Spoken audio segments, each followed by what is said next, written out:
사무엘상 20장 35절에서 마지막 절까지 함께 읽겠습니다. 그 다음 날 아침에 요나단은 어린 종을 하나 데리고 들녘으로 나가서 다윗과 약속한 장소로 갔다.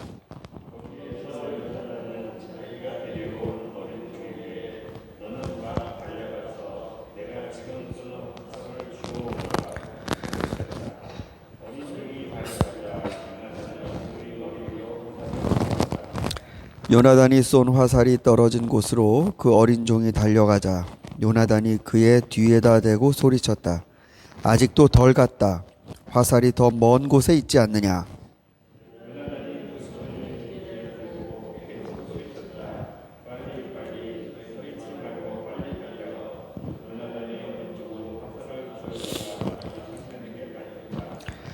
그러나 그 어린 종은 아무것도 눈치채지 못하였다. 요나단과 다윗만이 그 일을 알았다.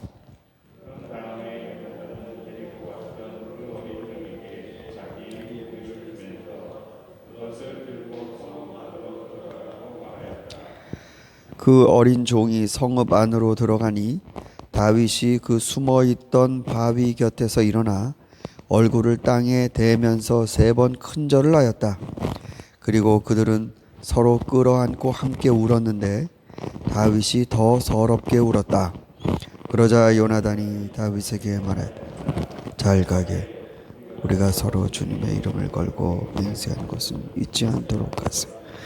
주님께서 나와 자네 사이에서 뿐만 아니라 나의 자손과 자네의 자손 사이에서도 길이길이 그 증인이 되실 걸세.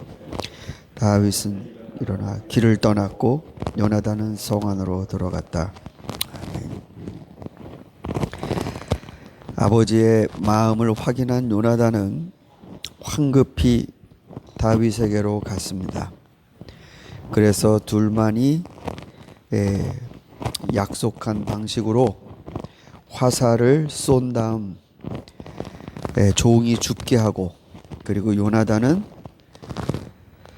말은 그 종에게 하지만 다윗에게 신호를 보냅니다. 빨리 달아나라. 빨리 도망쳐라. 더 멀리 가라. 종은 도무지 이게 무슨 소리인지 알아챌 수 없지만 다윗은 알아챘습니다. 그리고 요나단이 종을 먼저 돌려보내고 그 다음 이제 다윗을 만납니다. 다윗이 뒤에 숨어 있다가 나왔습니다. 다윗이 처음 요나단을 보고 한 일이 큰 절을 3번 했다라고 되어 있습니다. 자기의 목숨을 살려주었던 은인에 대한 3번의 큰 절일 수도 있고요. 아니면 왕자이자 자신의 상관으로서의 마지막 큰 절이 될 수도 있고요. 어떤 주석가에 따르면 요나단을 늘 마음에 가장 큰 은인으로 묻어두는 어떤 상징적인 행동으로 3번 큰 절을 하였다. 이것은 보통 일이 아니죠. 3번 큰 절한다는 건 아무나 그렇게 쉽게 할 수 있는 일이 아닌데,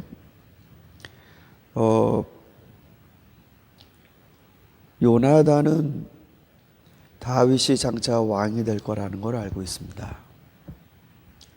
그러나 다윗은 정작 자신의 자리를 다윗에게 내어주고 다윗을 지키려고 했던 요나단에게 3번 큰 절을 하는 것입니다. 서로가 서로를 리스펙트 한다라는 건 이런 게 아닐까. 강자가 약자의 것을 틈만 나면 차지하고 그게 그냥 당연한 것처럼 그렇게 생각한다면 그거는 야생의 세계죠. 야생의 세계. 호의를 베풀었는데 그 호의를 입고 나서 오히려 호의 베푼 사람을 하대하는 경우도 많이 있습니다. 야생의 세계죠. 인간이 사는 세계가 아니고. 다윗은 요나단에 대해서 경의를 표했습니다. 그리고 서로 얼싸안고 펑펑 울었답니다. 펑펑 울어요. 요번엔 이젠 우정의 차원에서의 이별입니다. 서로 영혼을 같이 하고 생명을 같이 하고 한 전쟁터에서 같이 싸웠던 친구죠. 요나단 일생에서 다윗처럼 자신의 마음을 흥분시킨 사람이 없었습니다. 이 둘이 서로 헤어진다라는 것이 또 너무나 슬퍼서 펑펑 울었던 것 같습니다. 그런데 다윗 쪽에서 더 울었다 그래요. 다윗 쪽에서 더 울었다. 여러분, 구약 성경을 읽다 보면 가난한 사람 이런 표현이 많이 나옵니다. 가난한 자, 가난한 자. 이게 물론 경제적으로 먹을 것이 없거나 기본적인 것을 해결하지 못하는 그런 약자를 의미합니다. 그러나 이 가난한 자의 뿌리에는 뭐가 있냐면 자기의 터전을 잃어버려서 정처 없이 된 사람이라는 그 베이스가 있습니다. 예를 들어서 토지를 빼앗깁니다. 그래서 식구들과 갈 데가 없어요. 가난하게 됩니다. 전쟁이 나서 포로로 끌려갔다가 귀환해 왔는데 자기 땅이 없어요. 그럼 거기서 뭘 어떻게 하고 살아야 됩니까? 이게 가난해집니다.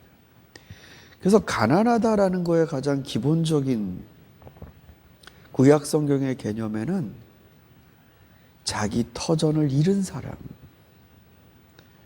어찌 보면 우리 이민자도 다 가난한 사람이에요. 여기에서 얼마나 대단한 삶을 살든지 간에 이민자들은 기본적으로 가난한 사람들입니다.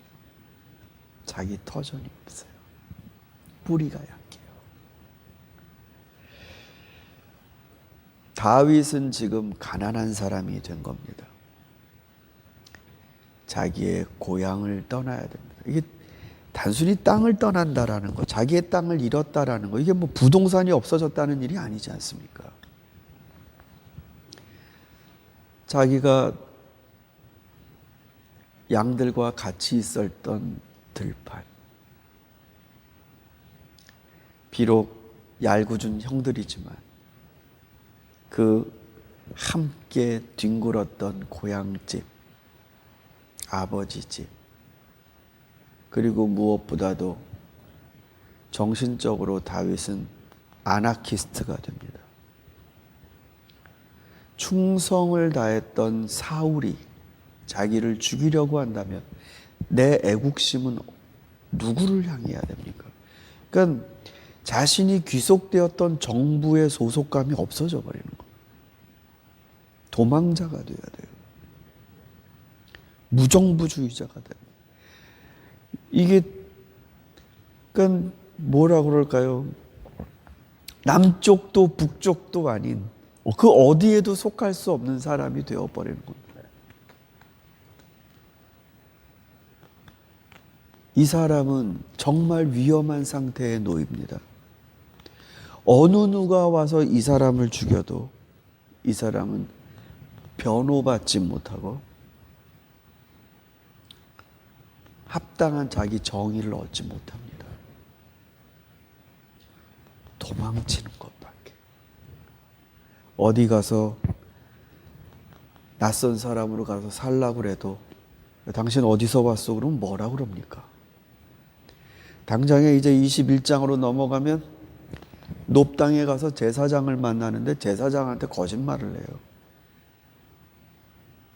그러니까 그렇게 신분이 위장돼야 되고 그런 약자로 존재합니다.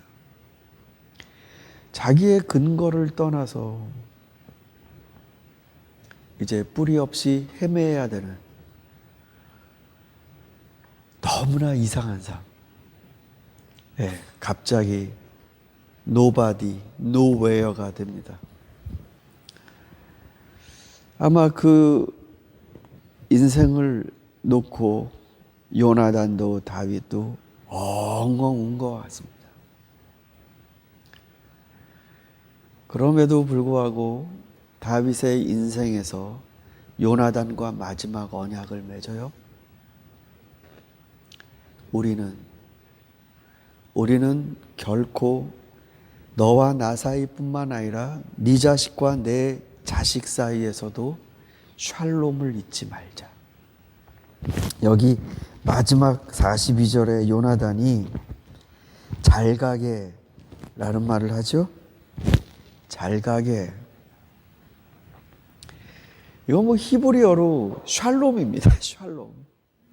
마지막 인생. 샬롬. 너에게 평안이 있기를. 요나단이 해줄 수 있는 마지막, 너 인생에 샬롬이 있기를. 여러분, 제가 언젠가 그 함석헌 선생의 그 사람을 가졌는가라는 시에 대해서 언급해 드린 적이 있는데, 제가 이 함석헌 선생의 이 시를 잠깐만 읽어 드릴게요. 제목이 그 사람을 가졌는가. 말릴 길 나서는 날 처자를 내맡기며 맘 놓고 갈 만한 사람, 그 사람을 그대는 가졌는가. 온 세상 다 나를 버려 마음이 외로울 때에도 저 맘이야 하고 믿어지는 그 사람을 그대는 가졌는가.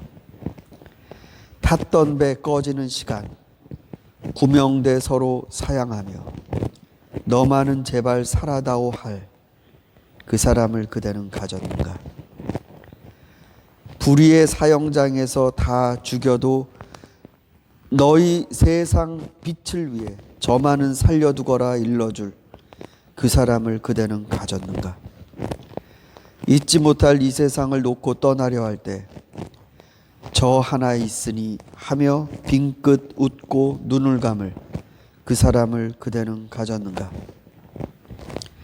온 세상의 찬성보다도 아니 하고 가만히 머리 흔들 그 한 얼굴 생각에 알뜰한 유혹을 물리치게 되는 그 사람을 그대는 가졌는가. 네, 이 요나단과 다윗의 일을 읽으면서 저는 이 시가 계속 머릿속에 맴돕니다. 네, 구약의 버전으로 따지면 함석헌의 시는 그대는 요나단을 가졌는가라고 바뀔 수 있겠어요. 당신의 인생엔 요나단이 있는가? 당신의 인생엔 내 목숨보다도 너가 사는 게 더 중요하다라고 말해줄 요나단이 있는가? 있죠? 안 계십니까? 내 친구 되신 주여 날 인도하소서. 우리 예수 그리스도가 우리의 친구 아니십니까? 너는 꼭 살아라. 너를 그렇게 함부로 죄 짓는 인생으로 버리지 말아라. 너는 빛 속에서 빛나는 사람이 되라. 그러며 자신을 저 십자가에서 여러분, 저 십자가가 원래 곤장 맞는, 원래 누워져 있던 겁니다. 거기에다 이렇게 대고 곤장을 맞는 게 저 형틀이에요, 원래. 근데 로마가 스파르타쿠스 반항 때 6천 명을 본보기로 때려서 처형을 한 게 아니라 세운다고요. 그걸 세워요. 다 보라고. 그건 정말로 흉악범들에게 하는 짓입니다. 근데 주님이 거기에서 이렇게 달려서 죽으셨습니다. 우리 살라고. 너는 빛 가운데, 너는 하나님의 용서 앞에 새롭게 나갈 수 있는 존재로, 넌 이 세상 어둠에 취하지 말고 살아라. 그러며 주님이 대신 죽으셨어요. 우린 친구 요나단이 있습니다. 우린 예수 그리스도가 계십니다. 이런 사랑을, 이런 우정을, 나 대신 죽은 사람을 경험한 사람은 인생이 달라져요, 여러분. 똑같이 살 수가 없어요. 나중에 다윗이 요나단의 자식들을 어떻게 취급합니까? 예수 그리스도의 희생을 경험한 그리스도인들이 그 그리스도의 사랑을 헐값으로 여기기 때문에 기독교가 헐값이 되는 것입니다.